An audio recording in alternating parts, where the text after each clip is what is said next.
तो आज आप लोगों को पता होगा कि बिहार में जो लेफ्ट पार्टी है, बंद का ऐलान किया था और उसके साथ कई पार्टियां भी जुड़ी। बिहार में जगह जगह पे बंद हुआ, विरोध प्रदर्शन हुआ और उसकी वजह सिर्फ एक थी, बिहार के इतिहास का सबसे बड़ा रेप कांड, एक सेक्स स्कैंडल जिसको हम कह सकते हैं, जो अभी पिछले हफ्ते ही सुर्खियों में आया। बिहार से में की जो राजधानी है पटना, वहाँ से थोड़ी ही दूरी पर मुजफ्फरपुर एक इलाका है जहाँ पे एक शेल्टर होम कहें, बालिका गृह कहें, जहाँ पे उन लड़कियों को रखा जाता था जो कि लावारिस हैं या जो बेघर हैं, बेसहारा हैं।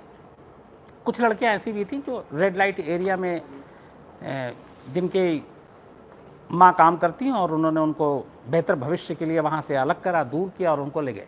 तो वो तमाम लड़कियाँ थीं वहाँ पर, 7 साल से लेकर 14-16 साल तक की लड़कियाँ थीं वो। और फिर खबर आती है कि उनके साथ किस तरीके से बलात्कार हुआ। तो इसके बारे में पूरी जो कहानी है, ये कहानी कैसे शुरू हुई, कहाँ से शुरू हुई, ये आपको पूरी जानकारी दूंगा और साथ में ये भी बताऊंगा कि इसमें जो मेन सवाल है, असल में वो सवाल कचोटता है, वो ये है कि इस पूरे मामले का असली गुनहगार है कौन और वो कौन लोग हैं जो इन्हें बचा रहे हैं। क्योंकि एक कल्प्रिट तो जेल में है, उसके साथ ही कुछ छोटे मोटे वो भी जेल में हैं, लेकिन जो असली सारे इसके कल्प्रिट हैं वो लोग कहाँ हैं और किस तरीके से बिहार सरकार इस केस को हैंडल कर रही है और क्या कार्रवाई कर रही है। तो सबसे पहले कि बिहार के आप इस रेप कांड की कहानी, बहुत सारे ऐसे बालिका गिरह होते हैं, आपने देखा होगा हर शहर हर स्टेट में है, जो सरकार के अनुदान पर, सरकार के पैसे पे चलते हैं और जहाँ पे न सिर्फ बालिका गिरह बल्कि बहुत सारे ऐसे यतीम खाना होते हैं, वृद्धा आश्रम होते हैं, तो सरकार पैसे देती है और किसी न किसी एनजीओ को वो टेंडर निकालते हैं और उस हिसाब से उसके रखरखाव के लिए, वहाँ की तमाम चीज़ों के लिए वो पैसे देते हैं सालाना और महीने में, और फिर वो सारी चीज़ें चलती हैं। तो बिहार के मुजफ्फरपुर में एक परिवार है, ठाकुर परिवार। 1970 की मैं बात करूँगा, वहाँ से शुरू करता हूँ। 1970 में राधा मोहन ठाकुर, एक मुजफ्फरपुर की बड़ी हस्ती, जिनका राजनीति में भी जिनकी काफ़ी दखल थी और दिलचस्पी थी, वो वहाँ से एक अखबार निकालते हैं जिसका नाम था प्रातः कमल। वो अखबार क्या था, बस अखबार के नाम पे आप समझ लीजिए कि अखबार था। वो उस ज़माने में, सन 70 की बात है, वो शायद तब 400-500 कॉपियाँ उसकी छपा करती थी। लेकिन आपको पता है कि अखबार को सरकार की तरफ से ऐड मिलता है, विज्ञापन मिलते हैं बहुत, तो वो विज्ञापन जो है काफ़ी बड़ी रकम, मोटी रकम हुआ करती थी। लेकिन अखबार चलाने का उनका मकसद ये नहीं था कि इस अखबार से कुछ खबरें देनी है लोगों की भलाई के लिए, ये सब कोई मतलब नहीं था। ये शुरू से वहाँ मुजफ्फरपुर में अगर आप ठाकुर परिवार के बारे में पूछेंगे, खासतौर पर राधा मोहन ठाकुर परिवार के बारे में, तो आपको सब बता देंगे। उनका सिंपल सा ये था कि इससे पैसे कमाने हैं और इसके ज़रिए सरकार तक पहुँच बनानी है, लोगों को ब्लैकमेल करना है, और उसके लिए जाहिर सी बात है राजनीति में दखल होनी चाहिए। तो हर पार्टी के नेताओं के साथ राधा मोहन ठाकुर की बहुत गहरी दोस्ती थी। अखबार चल रहा था, नेताओं से भी पैसे आते थे, ब्लैकमेलिंग भी होती थी खबरों के ज़रिए, अनुदान जो मिल रहा था वो ऐड के तौर पे वो भी मिल ही रहा था। तो इन्हीं राधा मोहन ठाकुर के एक बेटा है जिनका नाम है ब्रजेश ठाकुर। उन्होंने अपने पिता को देखा तो बचपन से उसी अखबार के साथ उनका भी रिश्ता रहा। धीरे धीरे जब ब्रजेश ठाकुर बड़े हुए तो वो भी इस अखबार में अपने पिता के साथ काम करने लगे। उसके बाद एक वक्त ऐसा आया जब अब बाप की जगह पे ब्रजेश ठाकुर जो है वो अखबार का संपादक, मुद्रक, प्रकाशक सब कुछ बन गया। और इस अखबार का दफ्तर मुजफ्फरनगर के बीचों बीच एक शहर में था और ये परिवार जो है काफ़ी पैसे भी इनके पास आ गए थे, हवेली है इनकी वहाँ आज भी। तो जो बाप की विरासत थी वो बेटे ने संभाली और ब्रजेश ठाकुर ने भी अखबार वैसे ही चलाया, लेकिन मकसद उसका तब भी वही था, नेताओं के बारे में खबरों को छापना या छुपाना, उसके लिए पैसे लेना, ब्लैकमेलिंग करना और सरकार से विज्ञापन लेना और ये दिखाना कि हमारा अखबार का सर्कुलेशन अच्छा है और इतनी कॉपियाँ छपती हैं।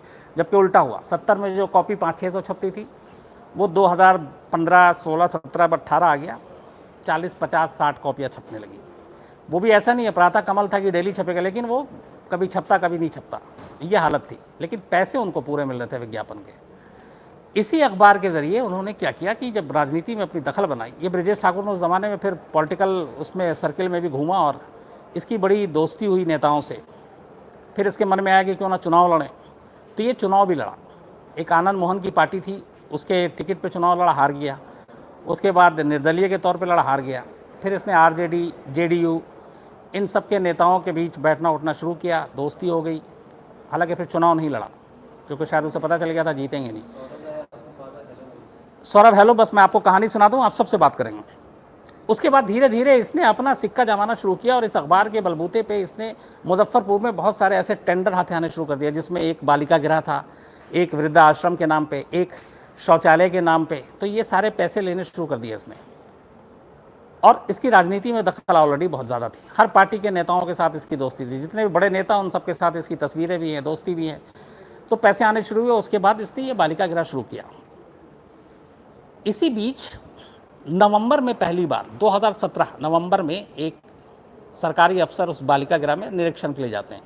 तो वहाँ वो महिला थी, तो वो जब वहाँ जाती है तो कुछ लड़कियाँ रोने लगती हैं, वो कुछ बोलना चाहती हैं, लेकिन आसपास में ये चूँकि ब्रजेश ठाकुर और पूरी टीम हमेशा साथ में रहती थी, जब कोई बाहर से आता था तो वो कुछ बोल नहीं पाई लड़कियाँ। बाद में उस महिला को डाउट हुआ और उसने अपनी रिपोर्ट में लिखा था कि शायद वो बच्चियाँ हैं जो डरी हुई हैं, कुछ कहना चाहती हैं लेकिन कह नहीं पाई, उनके आसपास लोग थे, बट इसकी जांच होनी चाहिए। लेकिन वो जांच हुई नहीं, बात आई गई हो गई। इसी बीच मार्च में Tata institute of social science, TISS, एक ऑर्गेनाइजेशन है, उसकी एक टीम बिहार में हर जगह पे ऐसे तमाम केंद्रों पे बालिका गृह इनकी सर्वे कर रही थी। तो टिस की एक team, Tata institute of social science की एक टीम मुजफ्फरपुर के इस बालिका गृह पहुंचती है। बालिका गृह में इत्तेफाक से शायद तब ब्रजेश ठाकुर को यह अंदाज़ा भी नहीं होगा या फिर बहुत ज़्यादा वो ओवर कॉन्फिडेंस था, तो कुछ लोग थे नहीं और लड़कियों को मौका मिल गया। उन्होंने उस सर्वे वाली टीम से अपनी पूरी आपबीती सुनाई कि हमारे साथ यहाँ यौन शोषण होता है, लोग बाहर से आते हैं, हमें यहाँ नंगा सोचने को मजबूर किया जाता है। इवन जो वहाँ की महिला कर्मचारी है, वो महिला कर्मचारी भी लड़कियों के साथ अश्लील हरकत करती हैं। कुछ नेता भी आते हैं खद्देधारी जो है, और बाकायदा पिटाई होती है, हंटर से मारते हैं। और ख़ासतौर पर उन लड़कियों ने जब बयान दिया तो उसमें 3 नाम नहीं आते, और 3 का डिस्क्राइब करती होलिया। एक कहती है कि एक हंटर वाले अंकल हैं, हंटर वाले अंकल, बाद में पता चला उन्हीं की शिनाख्त हुई है। लड़कियों ने चूँकि बयान दिया, तस्वीर देख के पहचानी, वो हंटर वाले अंकल यही ब्रजेश ठाकुर थे जो संचालक थे उसके। तो जो लड़कियां उनकी बात नहीं मानती थी उन्हें बुरी तरह से पीटा जाता था और बहुत टॉर्चर किया जाता था। इसके अलावा एक मूंछ वाले अंकल और एक मोटे तोन वाले नेता अंकल, 3 नाम आए। ब्रजेश ठाकुर का नाम आया और ये बाकी 2 कौन थे वो आगे आपको बताता हूँ। तो जब ये टिस की सर्वे टीम को सारी लड़कियों अपनी आपबीती सुनाई तो उसने अपनी एक रिपोर्ट तैयार की, और रिपोर्ट तैयार करने के बाद मार्च 2018 में बिहार सरकार को दे देती है वो रिपोर्ट। लेकिन बिहार सरकार उस पर कुछ नहीं करती, बल्कि उल्टा यहाँ पे एक और चीज़ है। जब ये रिपोर्ट मार्च में दे दी गई, उस मार्च के बावजूद इसी ब्रजेश ठाकुर को कई लाख रुपए का अनुदान बिहार सरकार की तरफ से दिया जाता है, और कुछ और ऐसे शेल्टर होम के लिए भी जो टेंडर दिया वो भी अप्रूव हो जाता है। मतलब एक तरफ उसके ऊपर इतना संगीन इल्ज़ाम, लेकिन अब इसकी वजह शायद ये है कि लोग फाइल पढ़ने का सरकार के पास या रिपोर्ट को पढ़ने का मौका ही नहीं मिला होगा। खैर, मार्च में दिया जाता है, सरकार उस रिपोर्ट पर बैठ जाती है, वक्त गुजरता है। टिस को भी अजीब लगता है, जिस ऑर्गेनाइजेशन ने सर्वे किया कि ये क्या हो रहा है, इतना बड़ा मामला उसकी नज़र में, लेकिन कुछ होता नहीं। इसी बीच क्या होता है कि उसी बालिका गृह से मुजफ्फरपुर के एक लड़की गायब हो जाती है। तो लड़की गायब होती है तो लोग पुलिस के पास पहुंचते हैं, वो जाकर कहते हैं कि शायद इसे मार दिया गया और इसी बालिका आश्रम के आसपास इसको दफना दिया गया। तो अब मजबूरी में पुलिस को एफआईआर दर्ज करनी पड़ती है। एफआईआर दर्ज करने के बाद वो खुदाई करती है, हालांकि वहाँ कुछ मिलता नहीं है। लेकिन इसी एफआईआर के दौरान कुछ लड़कियां हिम्मत जुटाती हैं और वो बताती हैं। ये लोकल किसी एक न्यूज़पेपर में और एक लोकल चैनल में खबर चल जाती है। उसके बाद अचानक फिर इस रिपोर्ट की बात आती है कि जो टेस्ट थी कि हाँ, ये तो हमने रिपोर्ट दिया है, जो ये लड़कियां कह रही हैं तो मार्च में कहा, हमने सरकार को बता दिया, सरकार ने कुछ नहीं किया। अब हंगामा शुरू होता है। ये बात है करीब 8-10 दिन पुरानी। जब हंगामा शुरू होता है तो फिर वो रिपोर्ट निकाली जाती है, रिपोर्ट सार्वजनिक हो जाती है, कुछ चैनल्स के हाथ लगती है, कुछ अखबार के हाथ लगती है, और फिर जो लड़कियों की कहानी सुनाई जाती है तो हर एक के रोंगटे खड़े हो जाते हैं, क्योंकि ये बिहार का सबसे बड़ा रेप कांड था जब खुलासा होता है। अब पुलिस मामले की जांच कर रही थी, जो एसडीएम है वो उसकी इंक्वायरी करते हैं, बाकायदा मजिस्ट्रेट के सामने लड़कियों के 164 के तहत बयान दर्ज होते हैं। कुल 42 लड़कियां थी उस बालिका गृह में उस वक्त तक। 42 लड़कियों के बयान दर्ज होते हैं, उसके बाद मेडिकल होता है, तो उनमें से 34 लड़कियों के मेडिकल में ये पाया जाता है कि हाँ वो सही कह रही हैं, उनके साथ बलात्कार हुआ है। तो जब मेडिकल रिपोर्ट इस बात की पुष्टि करती है, फिर उन लड़कियों के बयान होते हैं, तो वो लड़कियां एक एक कर 34 की 34 बारी बारी से अपनी कहानी सुनाती हैं, और वो बताती हैं कि हाँ हर रात कोई ना कोई आता था और कई लोग आते थे। और फिर उनके साथ ज़बरदस्ती होती थी। उनकी बातें ना मानने पर उन्हें टॉर्चर किया जाता था, मारा जाता था। इवन उनके गुप्तांग पे मारा जाता था, हंटर से मारा जाता था, जलाया जाता था। और पूछा गया कि जब मजिस्ट्रेट के सामने बयान और पुलिस के सामने, तो उन्होंने कहा कि हम बाकी के नाम नहीं जानते, लेकिन एक हंटर वाले अंकल हैं। तो फिर खैर वो फ़ोटो दिखाया पुलिस ने, तो कहा ये हंटर वाले अंकल हैं। वो फ़ोटो दरअसल ब्रजेश ठाकुर का था, तो उन लड़कियों ने पहचान लिया। बाकी दो कौन हैं? तो अभी जाहिर सी बात है कि उन्होंने हुलिया बताया। उनमें से एक मूछ वाले अंकल थे और एक तोन वाले नेता अंकल। तो अब एक शक ये है, मूछ वाले अंकल भी इसके करीबी थे और वो एक तरह का दलाली का काम जो करते हैं इस तरह के फील्ड में, शायद वो था। और जो मूछ वाले नेता अंकल की बात हो रही है, वो बिहार सरकार की एक मंत्री हैं, महिला मंत्री हैं, उनके पति हैं, जिनका काफ़ी दखल है और जिसका वहाँ आना जाना ये सब प्रूफ हो चुका है। लेकिन जांच के बाद ये देखिए कि पुलिस ने ब्रजेश ठाकुर और बाकी उसके सहयोगियों के और वहाँ के कर्मचारियों को तो गिरफ्तार कर लिया, उस महिला को भी गिरफ्तार किया जिस महिला के ऊपर अश्लीलता लड़कियों के साथ भी करने का इल्ज़ाम था। लेकिन जो बाकी दो अंकल की बात हो रही है, उसको अभी तक सार्वजनिक नहीं किया। अब उस पर ये आवाज़ उठी कि चूँकि एक बिहार की महिला मंत्री के पति हैं, इसलिए दबाव में सरकार नहीं कर रही है। इसको लेकर विरोध प्रदर्शन भी हुआ, बट गिरफ्तारी नहीं हुई। जब मामला बहुत ज़्यादा तूल पकड़ा तो 4 दिन पहले नीतीश कुमार जो मुख्यमंत्री हैं, उन्होंने कहा कि ठीक है, हम इसकी सीबीआई की जांच की आदेश देते हैं, क्योंकि हमारी एक मंत्री के पति का नाम आ रहा है। सीबीआई इसको टेक ओवर कर लेती है। अब सीबीआई जांच कर रही है, लेकिन अभी तक उस मंत्री के पति या जो मूछ वाले अंकल हैं, उनकी गिरफ्तारी नहीं हुई। अब सवाल यहाँ पे ये हो रहा है कि इतना बड़ा मामला जिसमें 34 लड़कियों के साथ बलात्कार की बात है और भी न जाने क्या क्या हुआ है, और गवाही भी हो चुकी है, बयान भी दर्ज हो चुके हैं, सब कुछ हो चुका है, फिर क्यों नहीं गिरफ्तारी हो रही है? इसी को लेके आज बिहार में विरोध प्रदर्शन हुआ, बिहार बंद का ऐलान किया वहाँ की लेफ्ट पार्टी ने। और सवाल अब नीतीश कुमार पे भी उठ रहा है। सवाल ये है कि जाहिर सी बात, अगर लड़कियों के बयान हैं और वहाँ नेता भी जाते थे और भी लोग इस तरीके के जाते होंगे, तो उन लोगों का नाम क्यों नहीं सामने लाया जा रहा है? उन्हें गिरफ्तार क्यों नहीं जा रहा? क्यों नहीं अब तक किया गया? क्योंकि सीधे सीधे नीतीश कुमार की जो एक छवि है, एक सुशासन बाबू की छवि है, उनके बारे में कहते हैं बहुत ईमानदार हैं और इन चीज़ों में वो कभी पढ़ते नहीं हैं। लेकिन यहाँ एक इतना बड़ा मामला है और ये देश का, मेरे ख्याल में जहाँ तक मुझे याद है, एक बार आपसे मैंने और भी कहा था कि अजमेर सेक्स स्कैंडल को अगर मैं छोड़ दूँ तो शायद इससे बड़ा सेक्स स्कैंडल या इतनी बड़ी रेप की सामूहिक घटना नहीं हुई है। 92 में जो अजमेर में हुआ तो उसमें करीब 80 लड़कियाँ थीं जिनको रेप करके उनको ब्लैकमेल किया गया था। यहाँ 34 लड़कियाँ। बिहार के इतिहास में ऐसा नहीं है और शायद हिंदुस्तान के इतिहास में भी ऐसा नहीं है कि इतनी लड़कियों की एक साथ रेप की एक जगह पे खबर आए। तो अब जो है सवाल ये है कि कौन किसको बचा रहा है और कौन लोग जिम्मेदार है। तो जो पूरा बयान है, जो 16 पन्ने की चार्जशीट है, उसमें 3 अहम चीज़ें हैं। एक, ब्रजेश ठाकुर हंटर वाले अंकल, दूसरा मूछ वाले अंकल, तीसरा तोंद वाले नेता अंकल। तो ये मूछ वाले अंकल और तोंद वाले नेता अंकल, जब लड़कियां उनको पहचान, जाहिर सी बात है पुलिस ने फ़ोटो भी दिखाया होगा, अगर वो सारी चीज़ें मिल गई हैं तो फिर उनकी गिरफ्तारी क्यों नहीं हो रही है? गिरफ्तार अगर वो नहीं हो रहे हैं तो इस पर दबाव किसका है? 3, जब एक महिला मंत्री का नाम आ रहा और ज़ोरों शोर से आ रहा है कि उसका पति इन्वॉल्व है, तो क्या नैतिकता के आधार पर उस महिला मंत्री का इस्तीफ़ा नहीं लेना चाहिए था? और क्या उसे मंत्रिमंडल से नहीं हटाया जाना चाहिए था अगर वो खुद नहीं दे रही हैं तो? क्यों? क्योंकि वो मंत्री हैं। अगर बहुत सारे काम ऐसे होते होंगे तो उनके असर की वजह से उनका पति उसका फ़ायदा उठा रहे होंगे। तो यहाँ पे नीतीश कुमार को ये जवाब देना है कि जो जो लोग जिम्मेदार हैं उनको क्यों बचाया जा रहा है, इतना वक्त क्यों लग रहा है, जबकि पुलिस चार्जशीट दाखिल कर चुकी है, सीबीआई के पास मामला चला गया। अब नीतीश कुमार कह सकते हैं कि अब सीबीआई के पास केस, इसमें बिहार पुलिस क्या कर सकती है? तो यहाँ पे लेकिन फिर भी सवाल है, दामन नहीं बचा सकते आप, इसलिए कि 4 दिन पहले तक आपके पास था। आपकी पुलिस 16 पन्ने के चार्जशीट दाखिल कर चुकी है और पूरी कहानी सुना रही है, और आप फिर भी एक ब्रजेश ठाकुर को छोड़ दें तो बाकी किसी अहम जो बड़े मोहरे हैं उनको आपने गिरफ्तार नहीं किया। ये कहानी सामने नहीं आई कि आखिर इन लड़कियों को, जो लोग वहाँ जाते थे, वो किस वजह से जाते थे? क्या कोई ऐसी चीज़ थी, कोई ऐसी डील थी कि आप ये काम करेंगे तो हम आपको, क्योंकि खबर ये आ रही है कि बड़े बड़े लोगों को वहाँ ये लड़कियाँ परोसने के तौर पर परोसी जाती थी। तो ये अपने आप में आज के इस दौर में अगर ऐसी चीज़ें हो रही हैं, इससे ज़्यादा घटिया और इससे ज़्यादा गंभीर चीज़ कोई हो ही नहीं सकती। तो यहाँ पे नीतीश कुमार का फ़र्ज़ बनता है कि जो लोग इसमें शामिल हैं, चाहे वो कितने छोटे हों चाहे कितने बड़े हों, ये चीज़ें कहीं से समाज में एक्सेप्ट इसके लिए कोई कर ही नहीं सकता और ये मान ही नहीं है।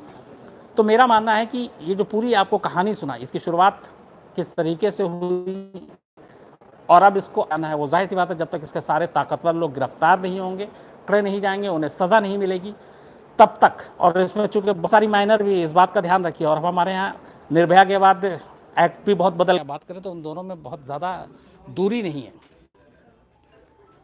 मुजफ्फरपुर की कहानी आपको पता ही है कि वहाँ पे कैसे एक जो बहुत ही बड़ा दबंग किस्म का आदमी ब्रजेश ठाकुर, जिसकी सरकार में तूती बोलती है, पटना में सारे जो नेता हैं उनके साथ उसकी अच्छी खासी घुसपैठ है, और वो एक संस्था चलाता है और ये सारी चीज़ों के ठेके लेता है। और वहाँ की लड़कियाँ एक के बाद एक, जिसमें 44 लड़कियाँ थी, 34 लड़कियाँ रेप के इल्ज़ाम लगाती हैं। ये कहती हैं कि तमाम बाहरी लोग आते थे, उनके साथ गलत काम होता था, और महीनों से ये सब कुछ चल रहा था। नवंबर में रिपोर्ट आती है, मार्च में फिर दूसरी रिपोर्ट आती है टिस की। नवंबर में बिहार सरकार की अपनी रिपोर्ट थी, कोई कार्रवाई नहीं होती। मार्च में आने के बाद भी 3 महीने तक रिपोर्ट पे यूं ही सब बैठे रहते हैं। उसके बाद हंगामा होता है। लेकिन आज 10 दिन बीत गए और 10 दिन के बाद अब ये सवाल उठ रहा है कि नीतीश कुमार आखिर गुनहगारों को बचा क्यों रहे हैं, और इसको लेके तमाम सवाल उठ रहे हैं।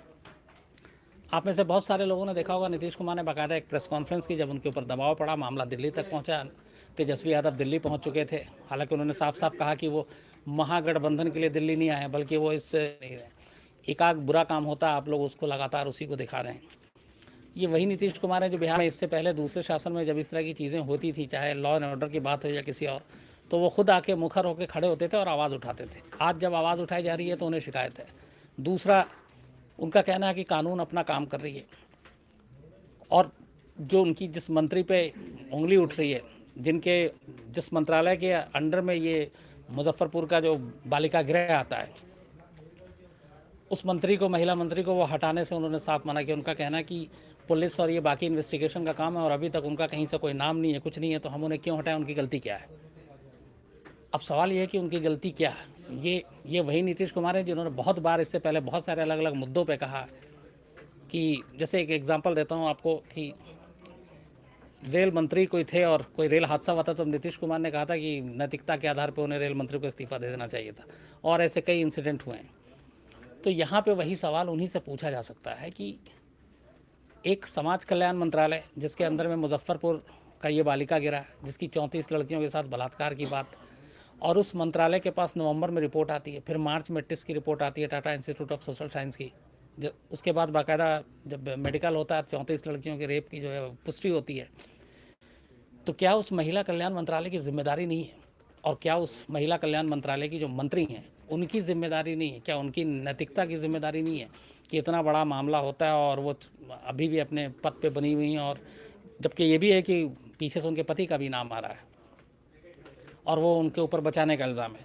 तो ये कहना कि फिर इसके बाद नीतीश कुमार ये भी कहते हैं कि वो भी जिम्मेदार नहीं है, जो डिप्टी सीएम है वो भी जिम्मेदार नहीं है, जो बाकी भी अफसर वो भी जिम्मेदार नहीं। तो सवाल ये है कि जब इतना बड़ा क्राइम हुआ है तो उसके लिए जिम्मेदार कौन है गुनहगार?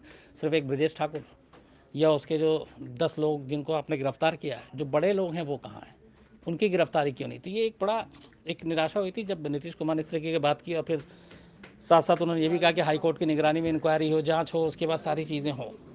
लेकिन यहाँ पे ये सवाल लगातार उठ रहा और ये उठता रहेगा जब तक कि आप जिम्मेदार लोगों के खिलाफ कार्रवाई नहीं करते। और उसमें समाज कल्याण मंत्रालय भी आता है बिहार का, जिसके सीधी जिम्मेदारी बनती है। किसी भी विभाग की या किसी भी डिपार्टमेंट के अंदर में कुछ होता है तो जाहिर सी बात है आप उसके सिर्फ नीचे के और कमज़ोर लोगों को सज़ा दे के आप अपना फ़र्ज़ पूरा नहीं करते। आप जो ऊपर बैठे हुए लोग हैं आप उनके खिलाफ कार्रवाई करते हैं, तब जाकर फिर आपको लगता है कि हाँ इंसाफ हुआ है।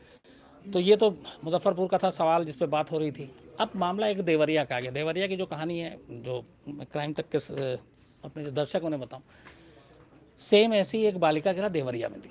देवरिया में करीब 25 लड़कियां रह रही थी एक किसी तरीके के बालिका गिरा में, वो जो एक संरक्षण के तहत चलता था। एक पति पत्नी जो हैं वो बहुत दबंग टाइप के वो इसको चलाते थे। कुछ दिन पहले वहाँ से इसी मुजफ्फरपुर इंसिडेंट के बाद एक लड़की वहाँ से किसी तरह निकल के भागती है उस संरक्षण गिरा से, और वो महिला पुलिस स्टेशन जाती है और महिला पुलिस स्टेशन में जाकर कहती है कि ऐसे ऐसे मैं यहाँ पे रहती थी और यहाँ पे हम लोगों के साथ जुल्म होता है, वहाँ पे लोग आते हैं, गाड़ियाँ आती हैं, सुबह रात हमें निकाला जाता है और हम लोगों का यौन शोषण होता है।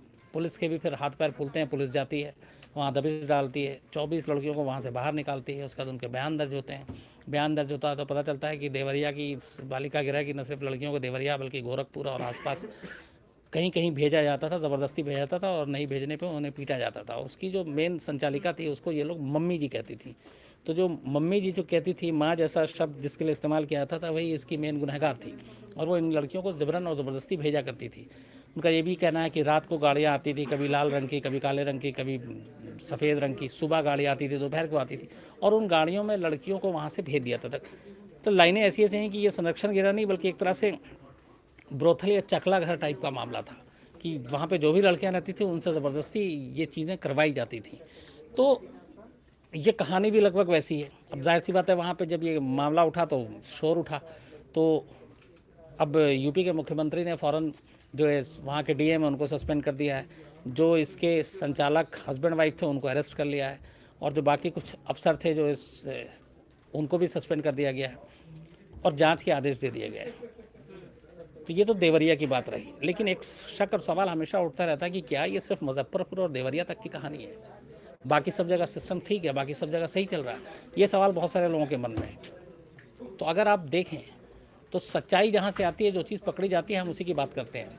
बाकी ऐसी कितनी जगहों पे हो रहा है, क्योंकि कभी कोई देखने नहीं जाता, ना सरकारी अमला जाता है, ना कोई और देखने के लिए जाता है, तो वहाँ की कहानियाँ नहीं आती। कहानियाँ तब आती हैं जब ऐसी चीज़ें हमारे सामने आती हैं। तो ये कहना कि नहीं ये देवरिया और मुजफ्फरपुर छोड़ दें बाकी देश में सब कुछ ठीक चल रहा है, तो ये शायद पूरी तरह से गलत होगा, क्योंकि बहुत सारे ऐसे इंटीरियर इलाके हैं, और ये सारी एक तरह से ये जो ऐसा भी नहीं है कि पूरी तरह से सारे ही गलत है, बहुत सारे अच्छे भी बालिका गृह हैं, ऐसे जो वृद्धाश्रम है, बच्चों का है, अच्छा काम भी हो रहा है, लेकिन बुरा काम नहीं हो रहा है इसकी कोई गारंटी नहीं है। तो ऐसे बहुत जगह पे, और मेरा मानना है कि उन चीज़ों का भी, उनका भी सच सामने आना चाहिए। बल्कि आप लोग भी, मैं क्राइम तक के जितने दर्शक इस वक्त हैं हमारे साथ जुड़े हुए सुन रहे हैं, आपके आसपास भी कभी इस तरीके को कोई बालिका गृह हो, कोई वृद्धाश्रम हो, कोई यतीम खाना बच्चों का हो, नज़र रखना चाहिए और देखना चाहिए कि वहाँ पे कुछ गलत तो नहीं। अगर हो रहा है तो आप जो आसपास के लोग हैं या जो भी संबंधित अफसर है, डिपार्टमेंट है, उसको इन्फॉर्म करना चाहिए, मीडिया को इन्फॉर्म करना चाहिए, ताकि वो दिखा सकें, और ये एक तरह से ये हम लोग अपनी जो जिम्मेदारी है उसको पूरा कर सकें।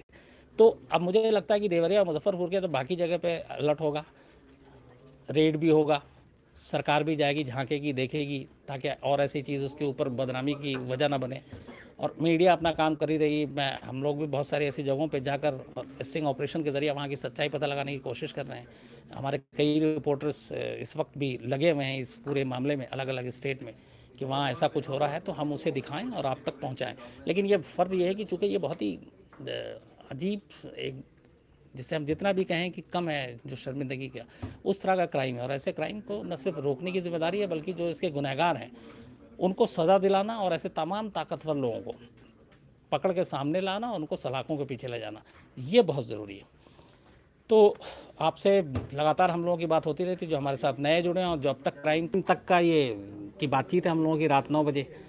तो आज क्राइम की खबरें क्या थी देश में, बड़ी बड़ी, तो कायदे से देखें तो जैसे मैंने कल भी कहा था कि ऐसी कोई बहुत बड़ी क्राइम की खबर जो झकझोर दे, चौंका दे, आज इत्तेफाक से नहीं थी, और नसीब की बात है ऐसा होना चाहिए, क्योंकि क्राइम की खबरें जितनी बड़ी कम हो उतना हम सब के लिए अच्छा है। 2-3 खबरें अलग अलग थी। एक चूँकि विजुअली बहुत रिच था, तो आपने देखा होगा कि कांवड़िए जो आजकल सीज़न चल रहा है, लगभग 1 महीने तक चलता है, और पूरे नॉर्थ इंडिया में ये बड़ा पॉपुलर है। तो ये सब हरिद्वार जाते हैं, वहाँ पे जल चढ़ाते हैं, जलाभिषेक करते हैं, और भोले बाबा के भक्त होते हैं। लेकिन इन कांवड़ियों में, सारे कांवड़िए नहीं, लेकिन कुछ लोग ऐसे होते हैं जो इन चीज़ों पे भी धब्बा लगवा जाते हैं। जैसे एक तस्वीर आई थी दिल्ली के मोती नगर इलाके की, कैसे कुछ कांवड़ियों को सिर्फ एक गाड़ी छू गई और फिर उनका गुस्सा देखने लायक था। उन्होंने किस तरह उस गाड़ी को तोड़ा, उस गाड़ी को बल्कि बाकायदा सड़क पर उछाला गया, फेंका गया। पुलिस खड़ी हुई थी तमाशबीन बन करके, क्योंकि पुलिस को भी मालूम है कि कांवड़ियों को छेड़ना या छूना, उसका अंजाम क्या हो सकता है। ये हालांकि एक सभ्य समाज के लिए ठीक नहीं है, और ये हर साल की समस्या है, ये नहीं कि इस बार की समस्या है। सिर्फ जब भी ये कांवड़ का सीज़न आता है, तो जैसे मैं दिल्ली में अगर मैं बात करूं, तो दिल्ली से लेके पूरा आप मेरठ, मुजफ्फरनगर, और फिर आप जब तक हरिद्वार पहुंचते हैं, तो ये जो पूरा रूट है ये डिस्टर्ब होता है। बाकायदा कांवड़ के लिए एक लेन बना दिया जाती है, एक सड़क तो उन्हीं के लिए छोड़ दिया जाता है, और एक सड़क पे ही आप गाड़ी एक तरफ से आती है और एक तरफ से जाती है। और अगर गलती से जहाँ पे ऐसी सुविधा नहीं है और उसी लेन में गाड़ी जा रही है और कांवड़ भी जा रहे हैं, तो फिर अब आपकी जिम्मेदारी है कि आप गाड़ी इस कांवड़ियों के हिसाब से चलाएं। मतलब अगर वो आगे आगे चल रहे हैं तो आप उनको हॉर्न नहीं दे सकते, आप उनसे आगे नहीं निकल सकते। अगर आपने उनको टच कर दिया तो फिर उनका गुस्सा भी झेलिए।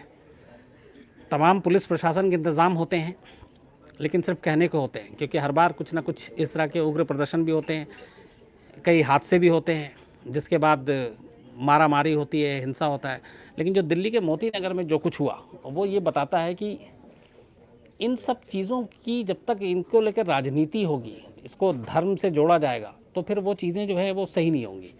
तो ये एक तस्वीर थी जो कांवड़ के मोती नगर की, लगातार हर चैनल पे आपने देखा होगा, सोशल मीडिया पे भी ये बिल्कुल छाया हुआ है। एक खबर ये थी। तो दूसरी बड़ी खबर, बल्कि मैं उसको कहूँगा इससे भी बड़ी खबर थी, वो ये कि आखिरकार करीब 10 दिन की लगातार मांग के बाद, तमाम दबाव के बाद बिहार की महिला कल्याण मंत्री मंजू वर्मा को जो है इस्तीफ़ा देना पड़ा। और ये प्रेशर लगातार बन रहा था। तमाम लोग ये सवाल उठा रहे थे नीतीश कुमार से भी कि जब डिपार्टमेंट उनका है, उनके डिपार्टमेंट के तहत ये सारी चीज़ें, इतने बड़ा रेप कांड हुआ है, तो फिर उनको क्यों बचाया जा रहा है? अगर वो शामिल नहीं भी हैं अभी तक की जांच में, तो नैतिकता के आधार पर भी, चूँकि महिला कल्याण मंत्रालय के अंदर में ये आता है, बालिका गिरा जो मुजफ्फरपुर का है, तो उनको जिम्मेदारी लेनी चाहिए, जबकि उनके पास कई बार पहले से भी रिपोर्ट थी। तो आखिरकार आज शाम को उनका इस्तीफ़ा हो गया। जहाँ तक देवरिया और हरदोई के फॉलोअप की बात है, तो वहाँ की जो लोकल पुलिस है वो उस मामले में जांच कर रही है। कुछ लोगों को गिरफ्तार किया गया, कुछ लोगों से पूछताछ की जा रही है। और जो महिलाएं गायब थी देवरिया की, उनके बारे में ये भी टटोला जा रहा है कि कहीं वो यूपी और यूपी से होते हुए दिल्ली और दिल्ली से होते हुए कहीं विदेश तो नहीं भेज दिया गया ह्यूमन ट्रैफिकिंग में।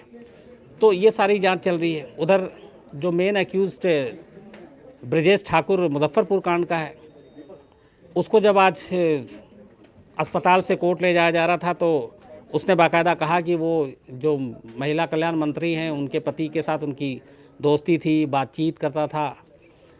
जो सीबीआई ने कॉल डिटेल खंगाले, उससे भी पता चला कि वो उसके दोनों के फ़ोन पे बातचीत होती थी। उसने ये भी कहा, ब्रजेश ठाकुर ने, कि वो राजनीति में दखल रखता था, बहुत सारे नेताओं से उसकी जान पहचान थी। हालांकि उसका ये भी कहना था कि वो कांग्रेस पार्टी भी ऑफिशियल ज्वाइन करने जा रहा था, लेकिन क्यों नहीं कर पाया, ये सब चीज़ें पता नहीं। और इसी दौरान उसके ऊपर कुछ लोगों ने गुस्से में जो है वो स्याही भी फेंकी ब्रजेश ठाकुर पे। तो ये सारी चीज़ें जो है कुल मिला के आज की जो खबर थी। बाकी छोटे मोटे क्राइम के इंसिडेंट तो बहुत सारे हैं देश भर में, लेकिन बड़ी क्राइम की खबरें इसके अलावा और आज ऐसा कुछ है नहीं। इसके अलावा एक खबर है जिस पे आज आपसे बात करनी थी, और वो ये था कि अंडरवर्ल्ड की बात।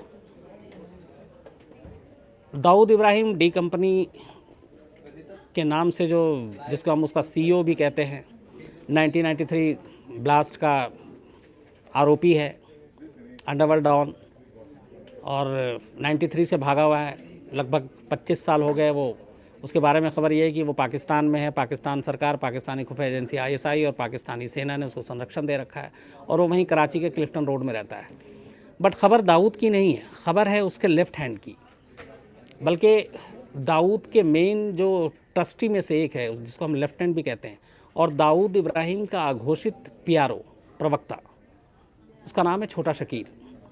बीच में छोटा शकील के बारे में खबर आई थी कि उसकी मौत हो गई है, लेकिन छोटा शकील ने फिर खुद फ़ोन कर करके मीडिया को बताया कि नहीं, वो ज़िंदा है।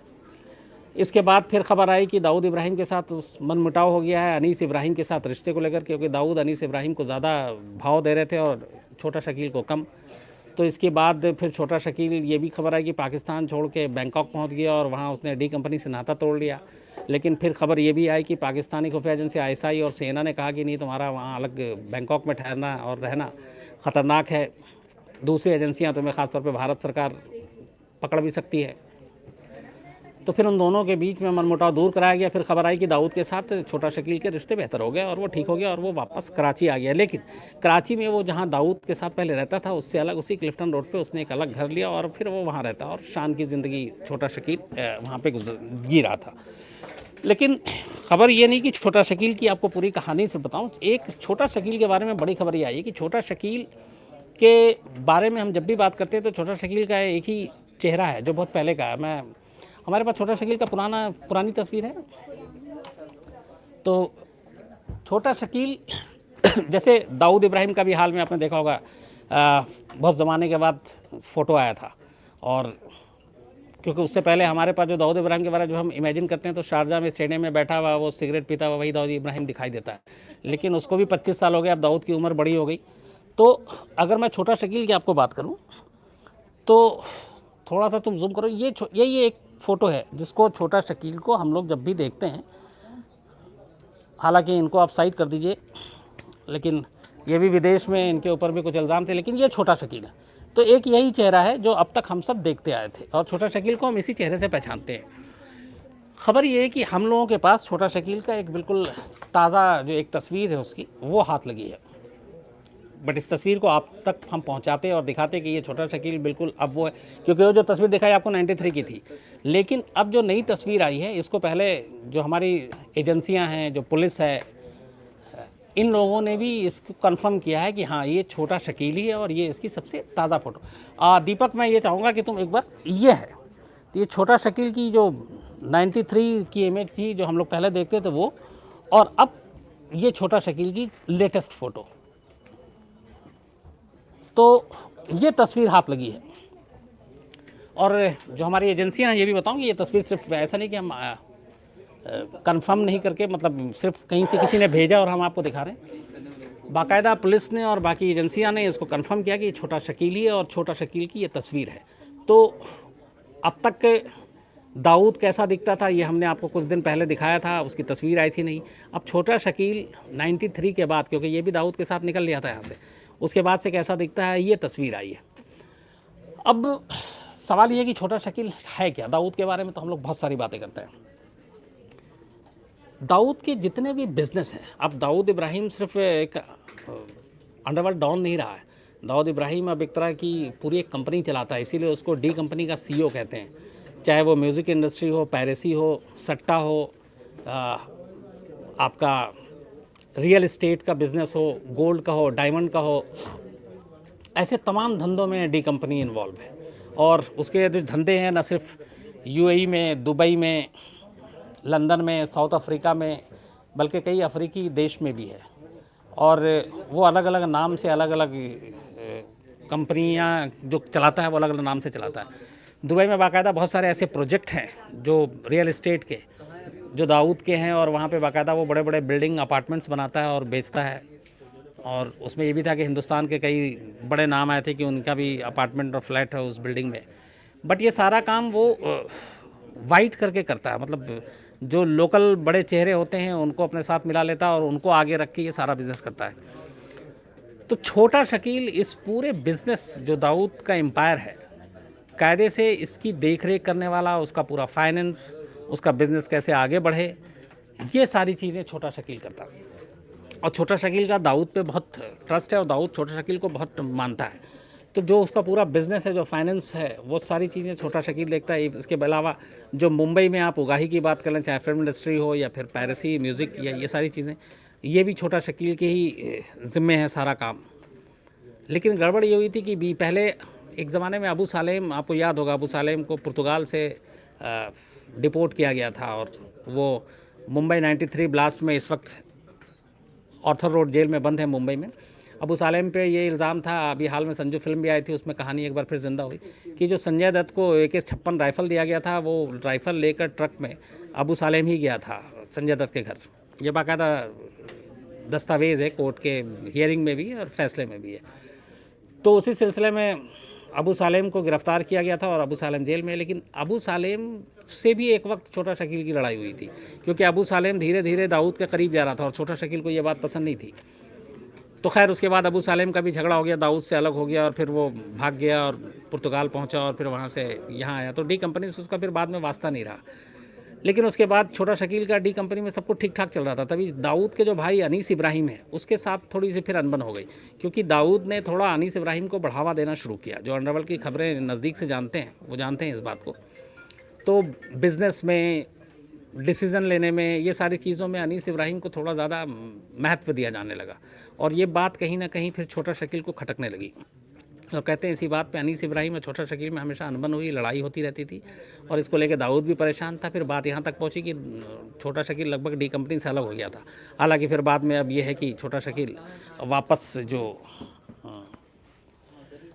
डी कंपनी में जुड़ गया। लेकिन एक चीज़ मैं ये, चूँकि फ़ोटो एजेंसी ने और तमाम लोगों ने पुष्टि कर दी है, आज मैं इस खबर के लिए पुष्टि करने के लिए पुलिस से और एजेंसियों से तो हमने करवा लिया, लेकिन मैंने कोशिश की थी कि खुद छोटा शकील से हम लोग बात करें और पूछें कि क्या ये तस्वीर छोटा शकील की है, वो कैसे दिखते हैं। तो ये छोटा शकील हालांकि कॉल कम उठाते हैं, वापस भी कर देते हैं। अब मैं कोशिश करूंगा कि एक बार सिर्फ अगर इस फ़ोटो के बारे में पुष्टि करने के लिए वो कुछ बात कर सके। तो ये मैंने छोटा शकील को नंबर मिलाया, और मैं ये भी बता दूं कि क्राइम तक के जो लोग हैं, अगर उनको मैं बताऊं कि हाँ ये छोटा शकील खुद हैं कि नहीं है,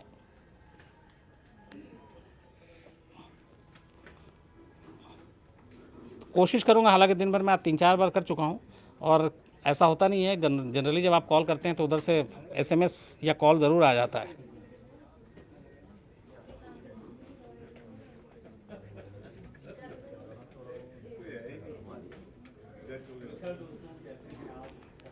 लेकिन इस नंबर पे अभी कोई आवाज़ ही नहीं आ रही। एक दूसरा नंबर भी है,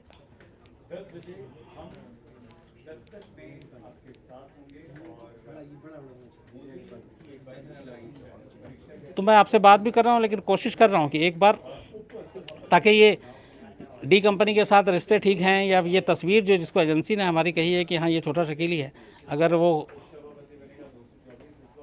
खुद भी बता सके तो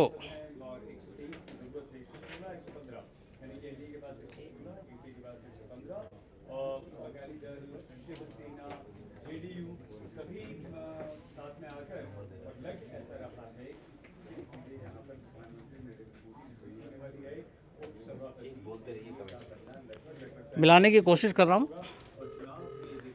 देखिए रिंग भी जा रही है। हालांकि एक बात बताऊं कि बहुत कम होता है कि जब वो मीडिया का फ़ोन जो है छोटा शकील पहले उठा ले। जनरली वो फिर काट के दोबारा करते हैं या फिर SMS कर देते हैं, और फिर आपको जो भी है आप बात कर सकते हैं फ़ोन।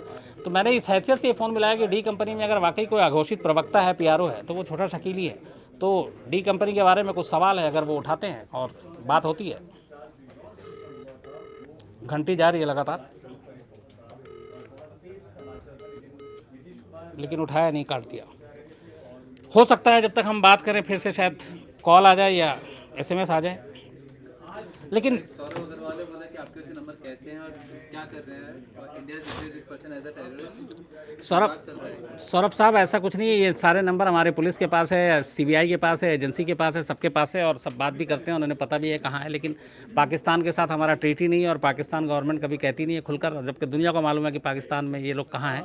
तो ऐसा कुछ नहीं है। और जब भी बात करनी होती है तो ये सारी जो एजेंसियां हैं वो भी बात करती हैं, उनकी बातें भी सुनती, क्योंकि इनके जितने नंबर हैं, हमारी एजेंसियां बच्ची नहीं है या फिर वो इस तरह की चीज़ें, ऐसा नहीं है। वो सारी रिकॉर्डिंग भी होती है और इनकी बातचीत भी सुनी जाती है। इसलिए ये लोग हमेशा नंबर भी बदलते रहते हैं, और कई बार अलग अलग कंट्री के जो सिम है वो यूज़ होता है, लेकिन लोकेशन क्या होता है ये सब जानते हैं। तो खबरें जो होती हैं, जैसे अंडरवर्ल्ड की होगी या उसमें से कुछ अगर चीज़ें हैं, तो मीडिया को राइट है वो खबरें पता करना और निकालना। और इसलिए जब भी इस तरह की चीज़ें होती हैं तो हम लोग कंफर्म करके या बात करके कोशिश करते हैं। और बहुत बार तो ये पुलिस और एजेंसियां ही नंबर दे देती हैं, और उन्हें भी पता है कि कौन कौन से नंबर हैं, तो इसमें कोई ऐसी बात नहीं होती है। तो लेकिन कोशिश यही थी कि हम पूछें, हम पुख्ता करें। लेकिन